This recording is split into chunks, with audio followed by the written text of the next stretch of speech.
Parlons du million d'entrepreneurs et du million d'entreprises. Restons sur cette thématique.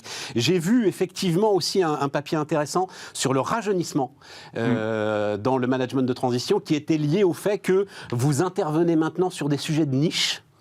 Avec des expertises dont vous avez besoin très particulières, que ça amène un rajeunissement de tout le métier, alors que, quand même, globalement, dans la définition du management de transition, il faut être assez expérimenté. Tiens, d'ailleurs, j'ai vu que Patrick Puy, Dieu sait qu'alors lui, il en a vu passer, était nommé à la tête de GoSport, sans que tu saches si c'est pour finir de liquider le truc ou si c'est pour essayer de le redresser, mais c'est lui qui avait fait tout le groupe Vivart, par exemple.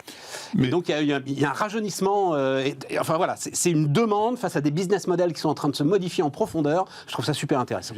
Aziz, comment tu vois le truc ? C'est une supercherie ? Non, je ne crois pas que ce soit une supercherie. Je vois plutôt une bonne nouvelle. Une bonne nouvelle, pas forcément en se disant que ce million vont être des SAS avec 500 personnes.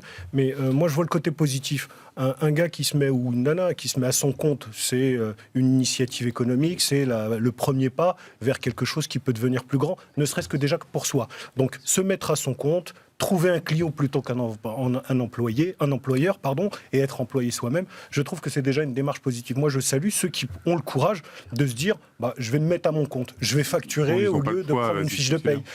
Ils n'ont pas le choix. Peut-être pas.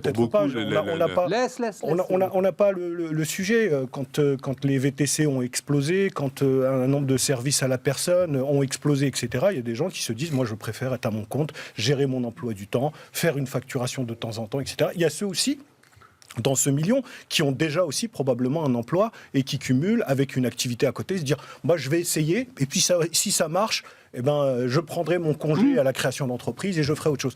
Donc tout ça crée une dynamique. Alors oui, ça va pas alimenter le SBF 120. Mais pourquoi pas ? On s'en fout. Ça m'étonnerait. Statistiquement, l'histoire fait que pourquoi pas ? L'histoire fait une chance sur un million, peut-être. Sur le million, il y en a peut-être un qui va sortir. Ce qui me permet de rendre hommage. Il est mort là, 99 ans je crois quand même. Le fondateur de Sonépar. Boîte qu'on connaît assez peu, famille Roquette, Quan, dans le Nord. Quasiment leader mondial aujourd'hui de la distribution de matériel électrique. Le gars, il a démarré tranquillement, tu vois. Comme Monsieur Le Duf. C'est comme Monsieur Le Duf. En faisant aujourd'hui, c'est comme Monsieur Le Duf. Il y a un siècle, d'accord, mais le contexte. En tout cas, moi, c'est mon opinion. Ça alimentera peut-être pas, mais ça alimentera le tissu économique, ça alimentera un certain nombre une dynamique, et je trouve que c'est plutôt positif. Maintenant, quand je vois création d'entreprise, c'est bien, il y a aussi, je suis un peu d'accord avec lui, le côté communication. Ouais, on a créé 1 million.